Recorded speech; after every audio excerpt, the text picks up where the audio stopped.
So I'm starting by throwing things around. That's to make things easy. Hi, I'm Joost. Thanks for having me, and thanks for being awake after lunch. Because you all are awake after lunch, right? A bit more yes would be good here, but so I'm the founder of Joost. I'm no longer the boss, which is a good thing for me, and I think everyone else involved too. If you want to follow me on Twitter, I'm at Joost De Valk, and that's where I actually respond. I no longer have access to the @Joost Twitter account, so I can't respond to you there. I should have access, I just don't. But what's more important is that I'm a husband, a father, and one of my kids is with me. So we're enjoying Athens.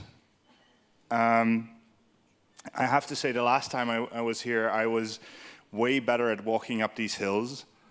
It might have to do with the fact that that was 20 years ago. But yeah, that's enough about me. I work for this company called Joost, and we have a mantra.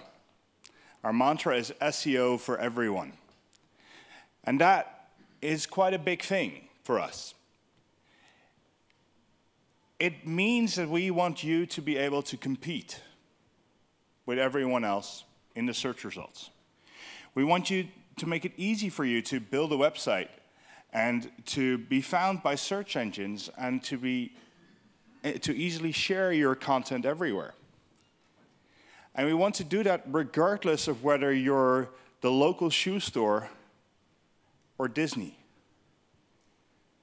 Now, the funny thing is that all the big names that you know that use WordPress use our software. So Disney uses Joost SEO on like 400 sites. Microsoft uses Joost SEO on a ton of sites. But you can use it too, and when you use it, you use exactly the same software that they are using. We want to be an extension of what WordPress is, to democratize publishing. In our minds, to democratize publishing also means to democratize being found on the web. To make it possible for everybody to have a website and be found and be shared.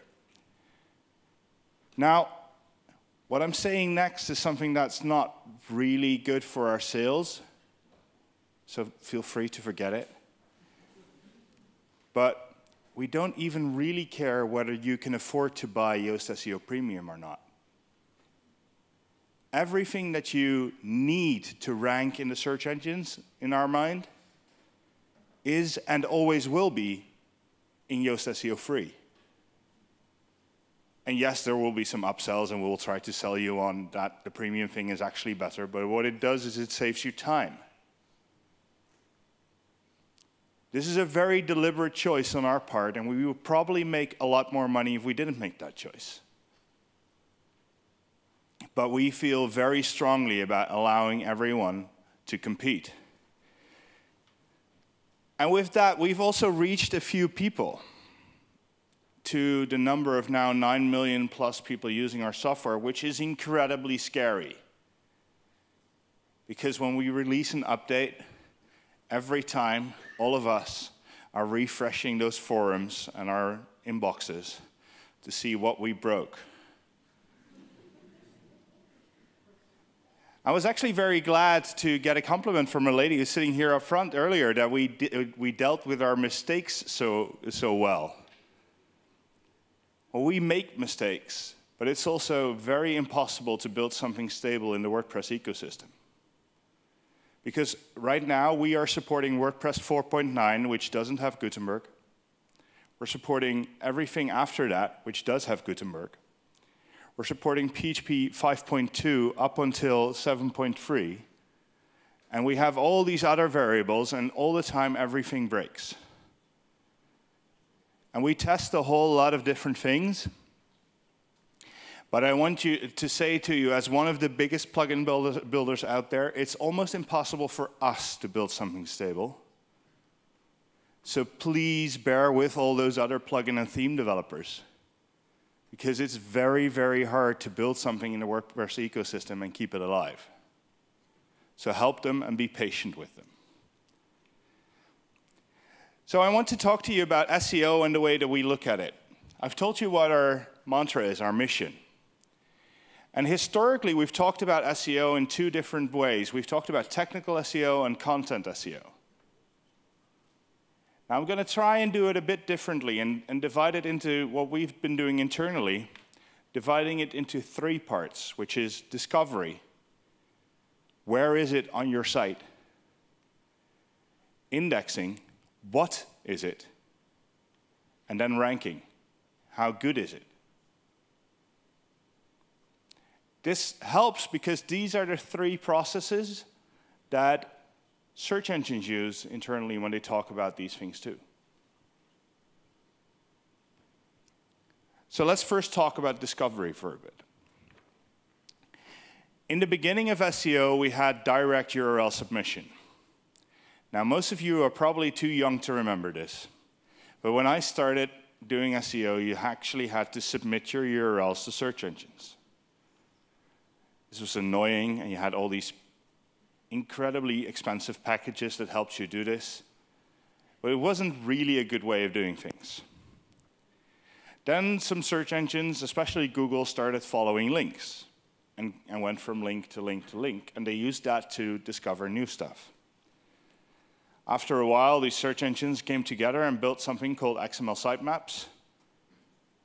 And now we have at least 4 plugins in the top 10 most used WordPress plugins that do XML sitemaps. So everybody seems to recognize, like, hey, that works. We are currently working with the search engines to do away with XML sitemaps and go one step further and publish straight into their index when we publish.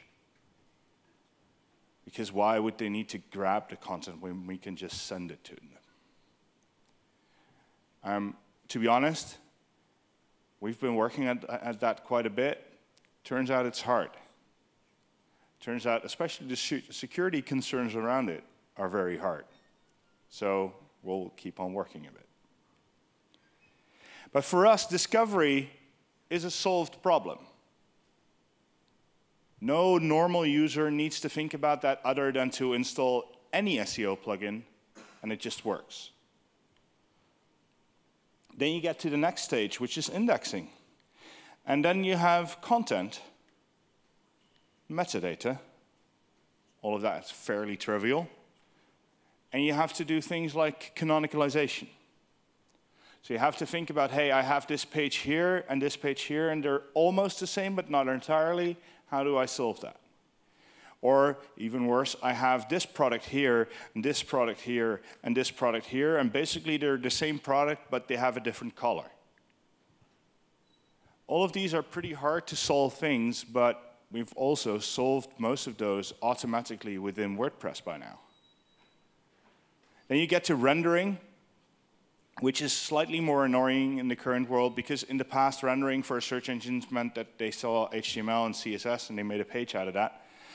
And then some developers thought that it would be nice to add a lot of JavaScript to all those pages. And search engines had a bit harder time to render that. As of 2 weeks ago, Google is now using the exact same rendering engine in Googlebot that you have in your Google Chrome. So there used to be a difference between those two, but now they use the exact same thing. So if you look at a page with Google Chrome, exactly that is what Google sees as well.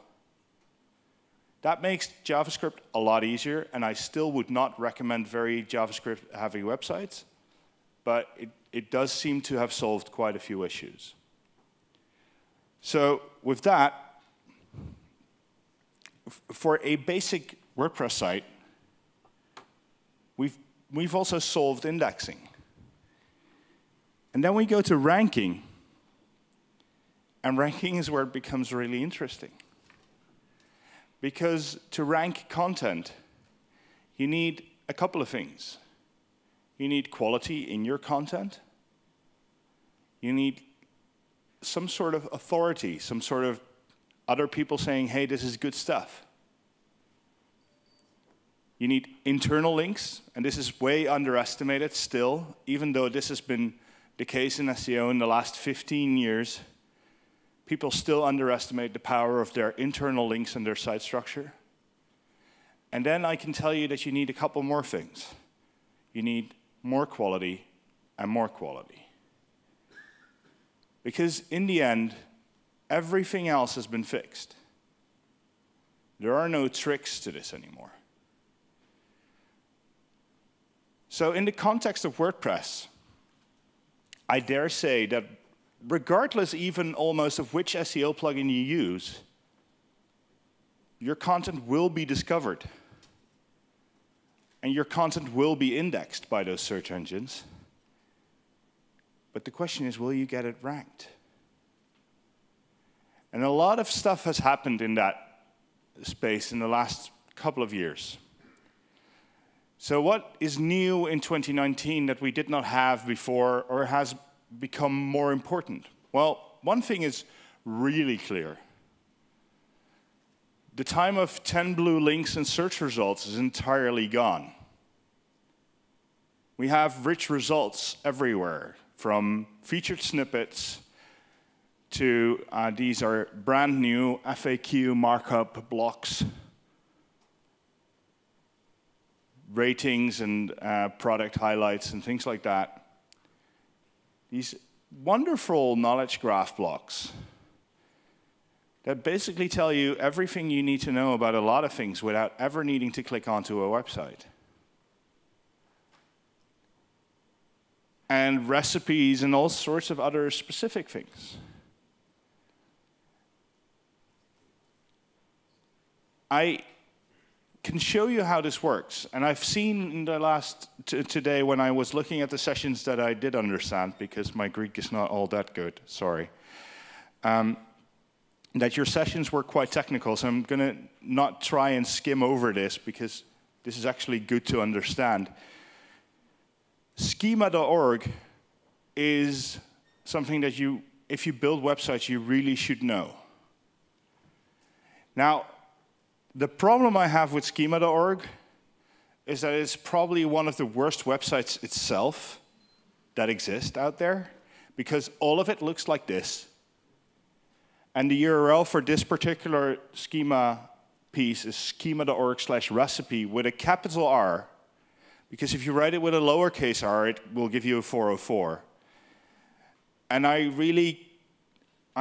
can't live with that. So I've been moaning and groaning to the teams that maintain this site that they should really fix that.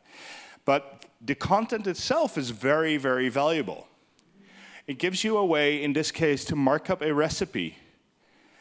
And if you search for lasagna recipe, this is the #1, almost everywhere in the world. And it's not #1 because this page is so awesome, even though it looks quite good and it has everything you need. But it's #1 because it provides search engines with a ton of metadata that is almost scary. I hope it, as you can see, I'm now scrolling through on the right-hand side all the metadata that this page has for this single recipe. It has all the reviews. It has all the ingredients. It has literally everything that a recipe can have. And that's what makes it rank. Because if you don't have that metadata, ranking with recipes has become impossible. The reason they find this so important is because of voice search.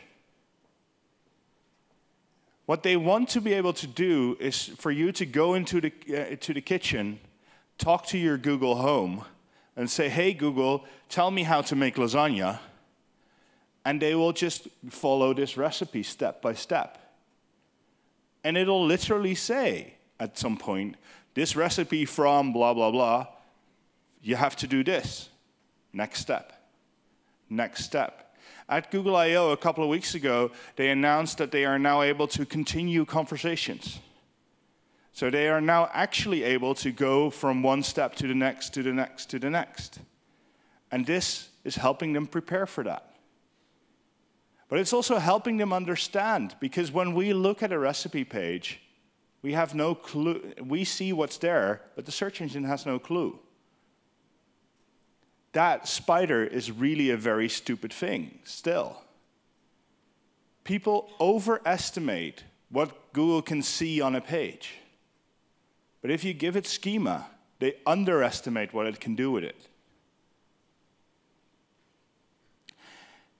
As schema gets more use, it really becomes more of a requirement for ranking.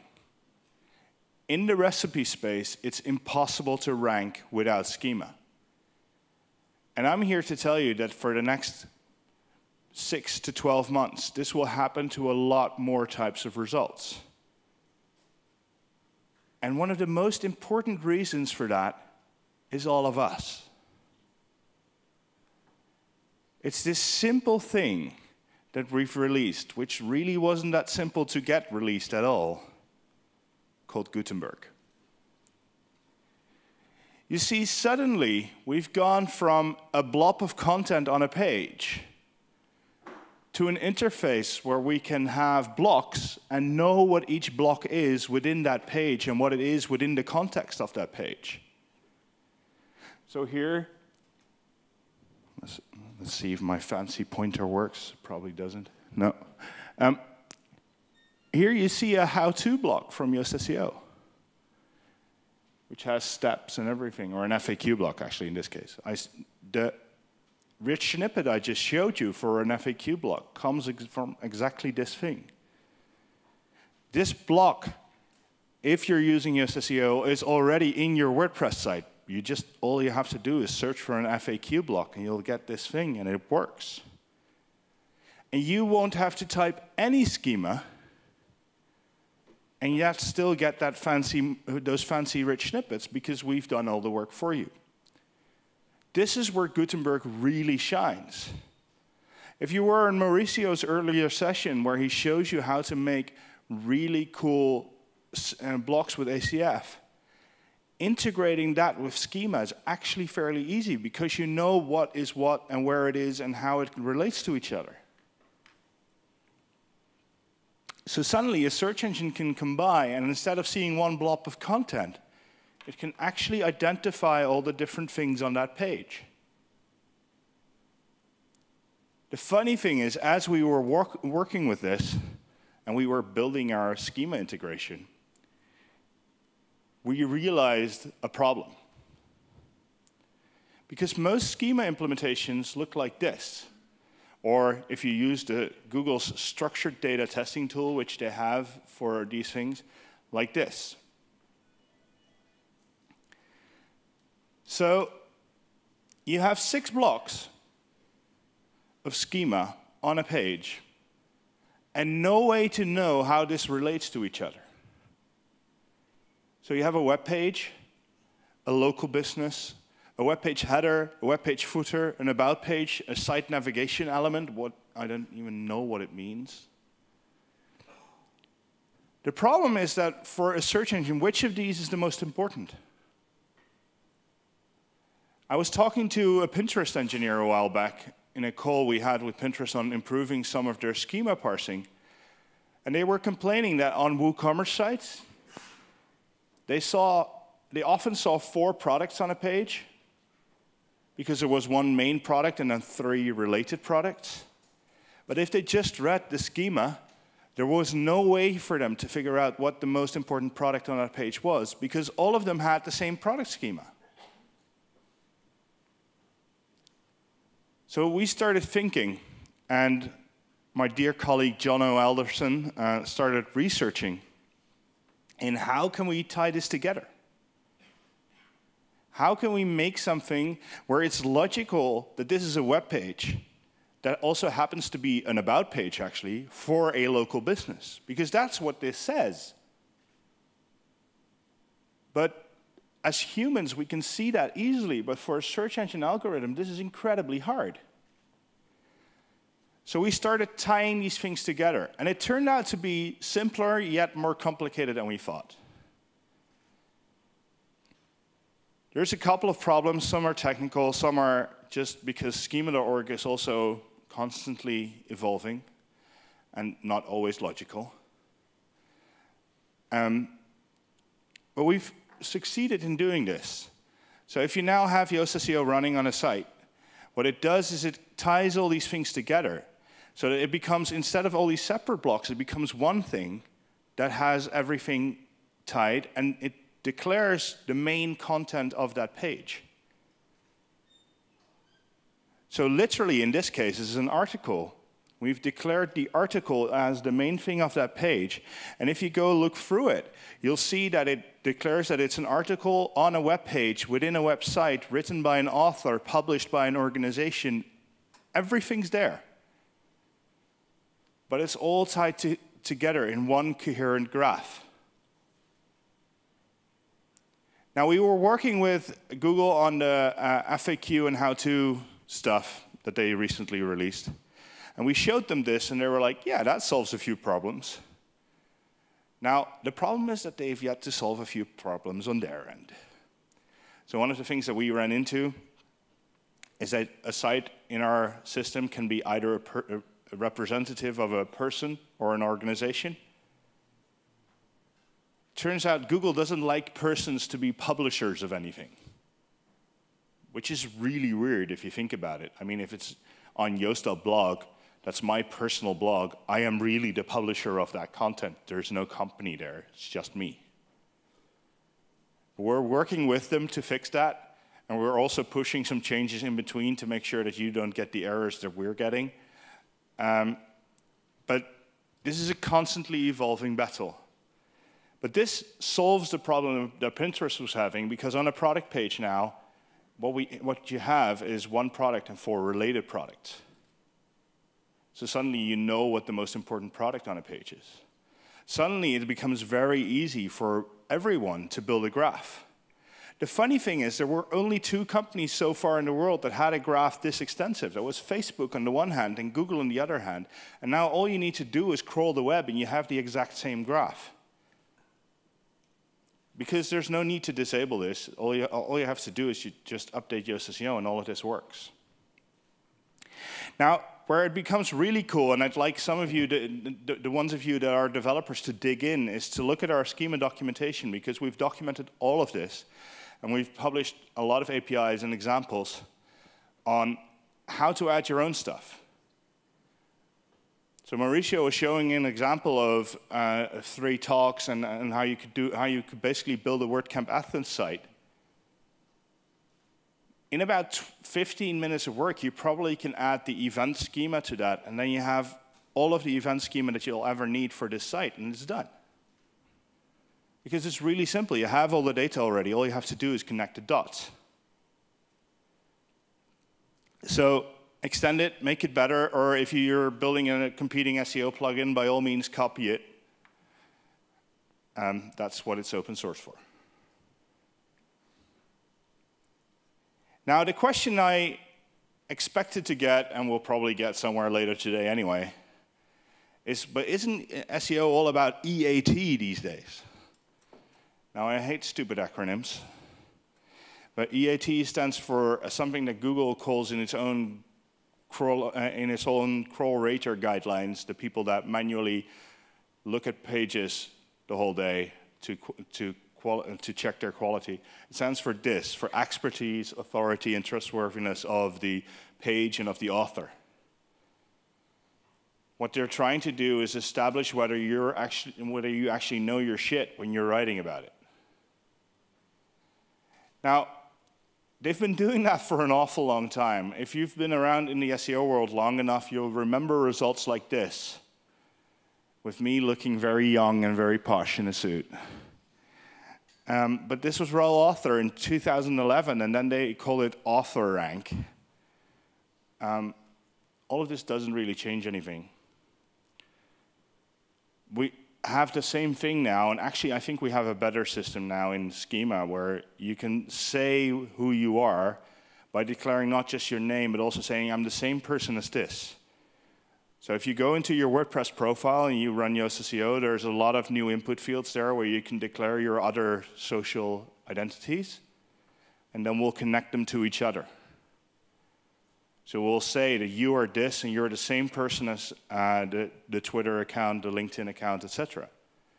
And then when Google can verify that that goes the other way around too, So when it sees a link from your Twitter account to your personal blog or whatever, that it can validate these connections, it'll actually know that you are the same person.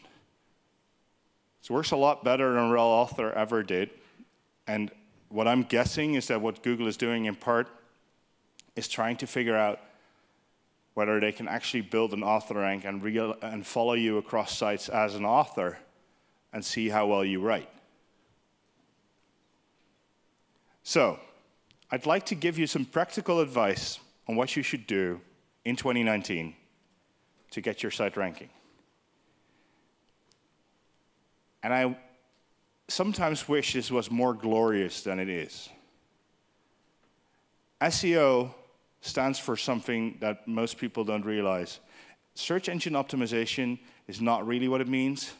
It's seriously effortful optimization.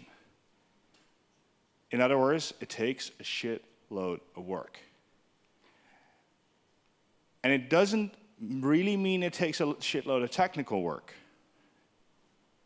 So you should start using Gutenberg just because it's awesome and because we'll be rolling out more cool stuff for it.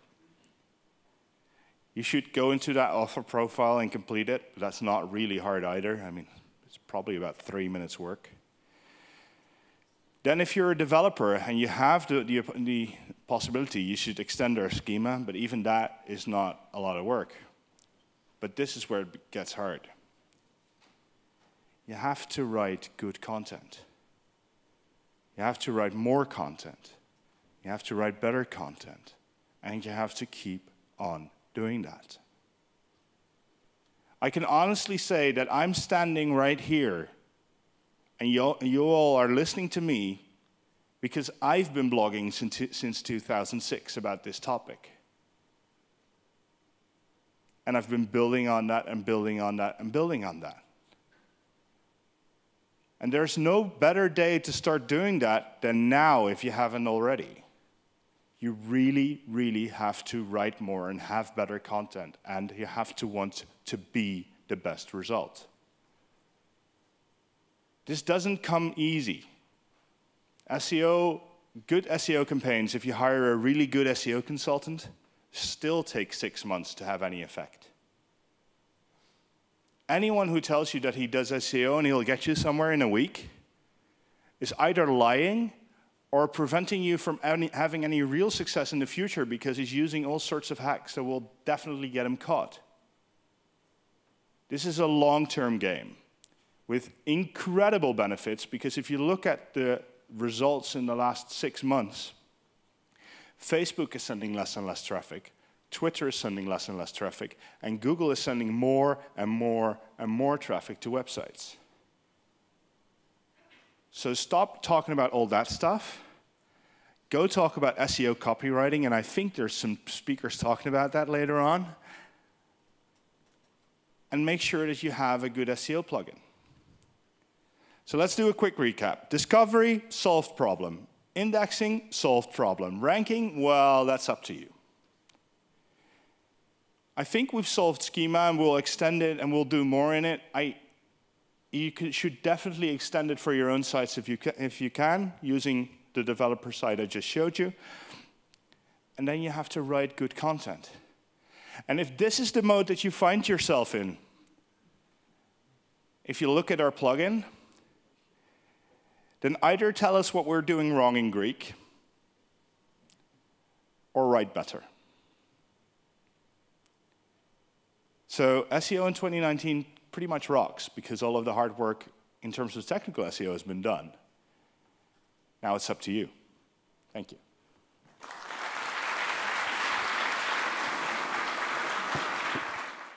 Hello, great speech. Thank you.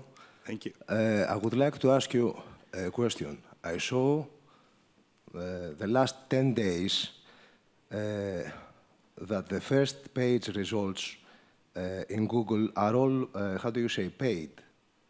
For example, above the fold is, how do you say, it takes a lot of architectural space. What is going to happen with the SEO in the future? It's a good question. and I don't know whether I can completely answer it. I think Google is making it really clear that they want to make money from ads. The new images in ads, if you haven't seen them, are, well, quite egregious. At the same time, there are still tons and tons and tons of results without ads or with very little ads, where it's very easy to get a ton of SEO traffic. The funny thing, I think, is that AdWords as an advertising platform is actually quite expensive. And if you invest in SEO and can wait, it's a lot cheaper in the long run. But that's just Google. I still have high hopes for a few other search engines. And I actually also think that with some of the changes that we're making in Yoast SEO and in WordPress in general, we're making the barriers to entry for other new search engines lower, because it gets easier for them to crawl these sites. I think schema is a really good way of actually opening up the web a bit more and allowing people to get into that space. So I'm hoping we'll actually get some new search engines at some point and have a bit more competition, because that would be very healthy for everyone involved. We've seen Bing do that a bit, and even Bing pushing a bit already made Google more open and more willing to talk to other people. So I think that's very good for everyone if that happens.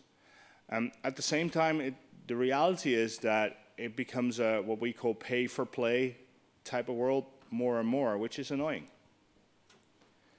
So Google Ads are, yeah, well, I'm not a fan, but that comes with the territory of being an SEO. Thank you. Thank you.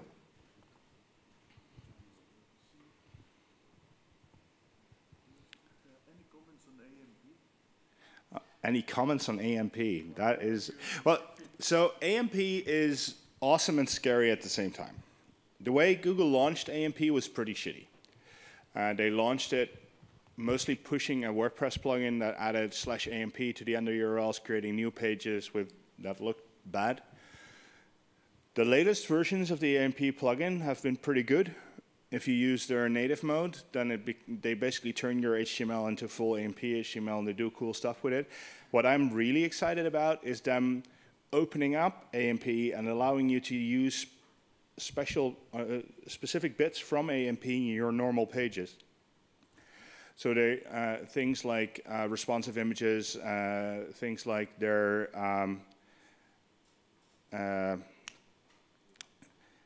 pop-up code, and there's pieces in there that are really smart JavaScript. And it's becoming more and more of a library. And one of the things they've promised us now is that we will be able to load the AMP library from our own domain at some point. And then it becomes, well, basically a JavaScript library just like React or other things. And, well, I think that's a good thing. It's already also changed some browsers in their behavior. So Chrome's new, how do you call that? Chrome has a new way of loading images that are not in your viewport. The whole lazy loading thing. So they have an attribute on images that you can set. And then they'll only load those things when they come into the viewport. And they do that by default for things like iframes. I think that's actually a great improvement to the web. So it has very good sides. It also has had some stupid sides. I think they're aware of where they've gone wrong, and I hope they'll change it for the better. Hi. Thank you for being here and talk to us. My name is Gerasmus, and I would like to ask, what about your opinion about content strategy?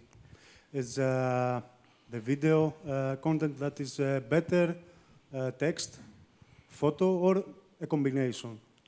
Thank you. So having a good content strategy is very important. Thinking about, okay, what am I going to write? How am I going to show this content to people is very important. I honestly think that if something is really important to you, you'll probably have both video and text and images. So you do it all. the sad part here is that if you look at video from Google's perspective, what they try to do and what they're getting better and better at, especially in English, I honestly don't know how this works in Greek, but it works in English now. Their auto-captioning of things is ridiculously good. So you can upload this presentation to YouTube, and within 10 minutes, you can download basically everything I've said as text. Because they don't treat that any differently. They need the text to be able to search through.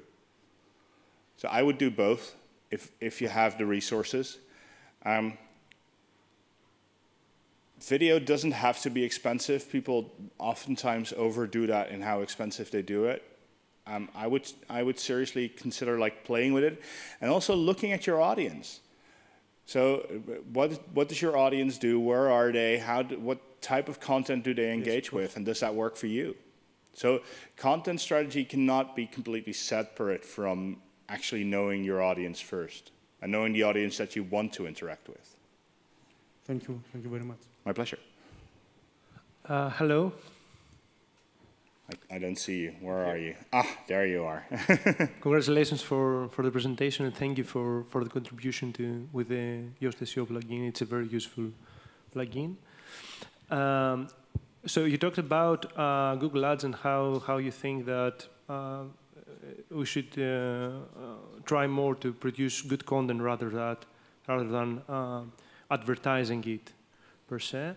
And I would like to hear some of your thoughts about this new alternative that the Brave browser brought with the BAT cryptocurrency, which is you don't have any access to ads, but depending on your browsing, you're getting cryptos depending on which sites you visit more.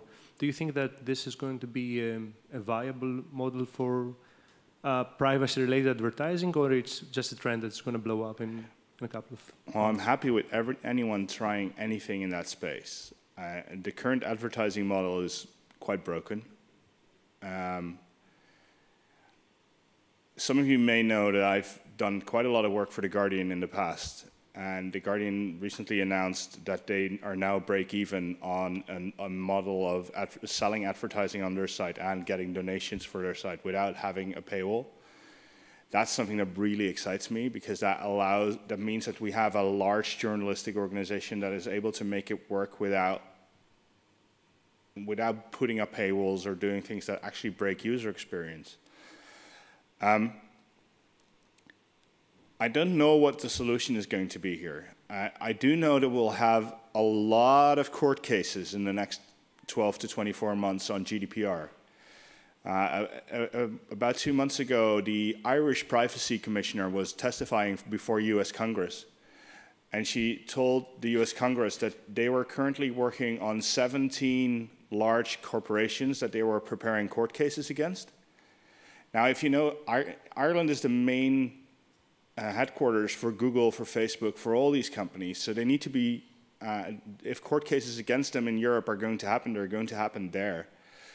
And while we're already seeing some first ones, and I'm hoping that the GDPR will actually help force these people into some more ethical advertising.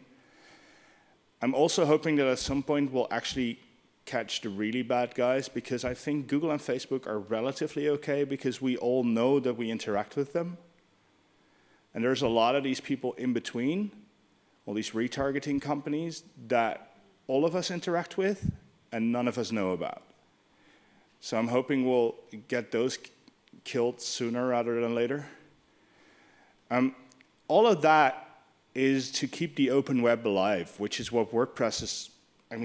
WordPress is the open web. Everything that we do is web pages that everyone can access in the largest part. And well, I just hope that we'll come up with good solutions. And in some cases that might also mean that there are no good solutions. I hope there are a bit more private solutions. Great, thanks a lot. Hello, here. The lights are horrible. Yes, I see you. Yeah.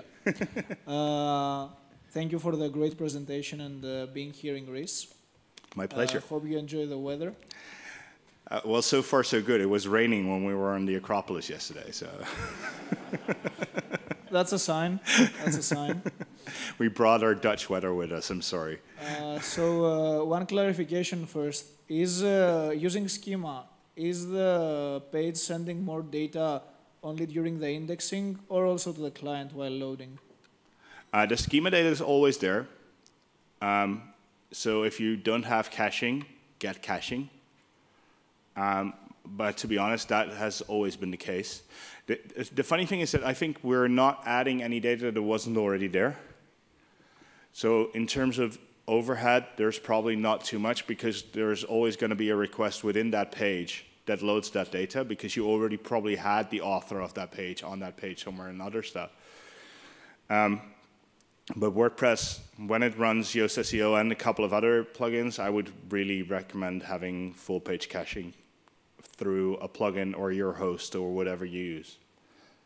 I love how you read through the lines, between the lines of the It was about performance for anyone here that didn't get that.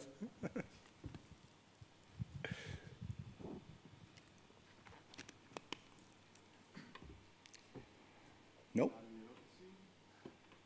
I've talked them all into sleep.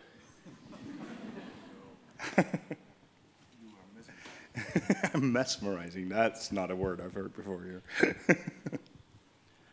Hi. I'd like to know your opinion about all the new web page builders that come out, like Elementor, DB Builder. So I really, really, really like Elementor. And that's not just because they're friends. I think the web page builder space is going to be very interesting. I look forward to how they will integrate with Gutenberg once we get phase 2 of Gutenberg done. Phase 2 of Gutenberg is meant to have all the widgets be blocks too, so that you can basically edit everything as a block, which I think is a huge step ahead. And I'm really looking forward to how they will evolve as that happens and how they will integrate with that. I've not seen all of them and all of their reactions well. I've seen Elementor and I've been really impressed with how they've evolved alongside Gutenberg instead of fighting it. I'm hoping that we'll get Gutenberg to be like the stable API that we need so that web page builders can work on top of that and you can switch out web page builders. Because for the last few years, web page builders basically, you weren't using WordPress, you were using WordPress with something else, and you couldn't really switch to another thing without rebuilding your entire site. And I hope that's something that we can get away from, and that we can get a bit more of a common ground there. I mean, it's pretty easy to switch your SEO plugin. It's pretty hard to switch your web page builder. I don't think that's, in the long run, a good concept for the WordPress ecosystem, so I'm hoping that Gutenberg is going to be that common ground, and that they'll then build awesome stuff on top of that. I will say, though, that Elementor's growth has been inspiring. They've gone from not existing to having more than 1 million users in, I think, 14 months. I've never seen anyone do that in the WordPress space, and I've been around for a long time. So that's been really inspiring, and I'll just keep watching that space.